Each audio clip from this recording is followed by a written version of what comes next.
Good morning, ladies and gentlemen. All protocols observed. Welcome to Dyslexia Awareness Week 2020. It is my great pleasure to be here this morning. Whilst I'm unable to be with you physically due to the current climate, technology has enabled me to be with you remotely. May I take this opportunity to extend our gratitude to the management and staff of Movenpick Hotel for their tremendous kindness in providing us with this amazing venue to host this year's Dyslexia Awareness Day. Can I also thank all those who have contributed to this event? We could not have made it happen without you. Without further ado, let me introduce the topic of dyslexia, the reason why we are here today. Statistics tells us that 1 in 5 people have dyslexia. Therefore, in a group of 25 people, the chances are 5 people might have dyslexia. So you may be asking the question, what is dyslexia? Here, I have provided one of many definitions of dyslexia. Would anyone like to read it out for us?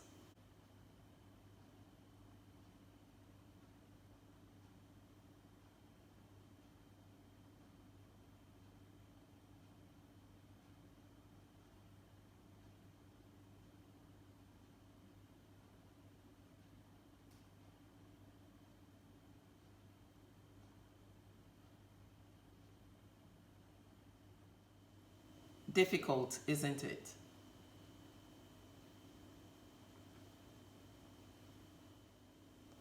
This provides a glimpse of the difficulties which someone with dyslexia may experience when trying to navigate the world of literacy.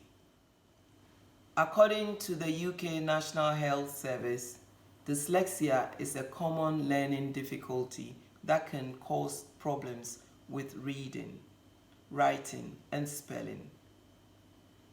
It's a specific learning difficulty, which means it causes problems with certain abilities used for learning, such as reading and writing. Unlike a learning disability, intelligence is not affected. The word dyslexia derives from the Greek dys, meaning hard, bad, difficulty, and lex means speech or word. Thus, dyslexia can be understood as difficulty with words. The term dyslexia can refer to that which is acquired or developmental. Acquired dyslexia can result from a stroke or head injury, which are developmental, whereas developmental dyslexia is typically a lifelong condition which can be genetic. Dyslexia has a fascinating history, and there have been significant legal and social developments since the term was coined 130 years ago by Rudolf Berlin, a German ophthalmologist and professor in Stuttgart. Drawing on the work of Adolf Kussmaul, a professor of medicine at Strasbourg, who first identified the kind of difficulties Berlin described in 1877, defining it as word blindness. The first academic paper on the condition was published in the British Medical Journal in 1896. by a physician, William Pringle Morgan.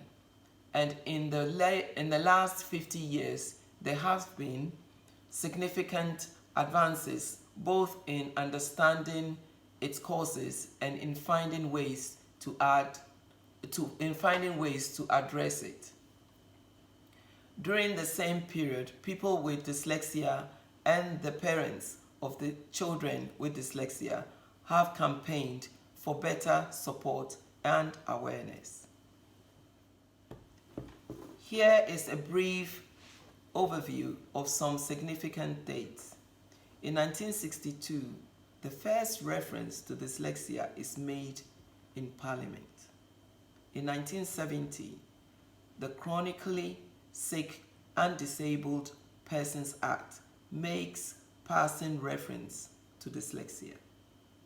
And then in 1971, Helen Arkell founded the Helen Arkell Centre in London. In 1972, the British Dyslexia Association was formed in London. In 1978, Warnock Report on Special Education Needs is published. And then in 1987, dyslexia is formally recognized in parliamentary debate. In 2009, Rose's report on dyslexia and literacy difficulties is published. And then in 2010, UK Equality Act was published, protecting dyslexia persons in the workplace. Irrespective of current debates around the use of the term, the work of the researchers, practitioners, and campaigners discussed in this brief overview has been crucial in the process of helping people with dyslexia try to overcome this struggle. Approximately 10 to 20% of the population in Ghana may have dyslexia. 5% may be severely so.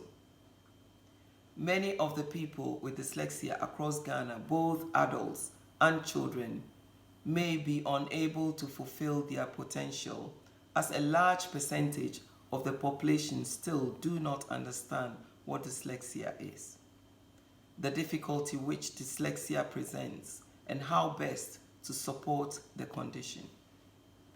As you can see, we are on a journey, and there is still room for further development, particularly in the area of teacher training and accredited assessments of people with dyslexia, which will help to inform appropriate support. Thank you very much for your time today. Should you have any questions, this can be addressed later at the end of the program or by our website.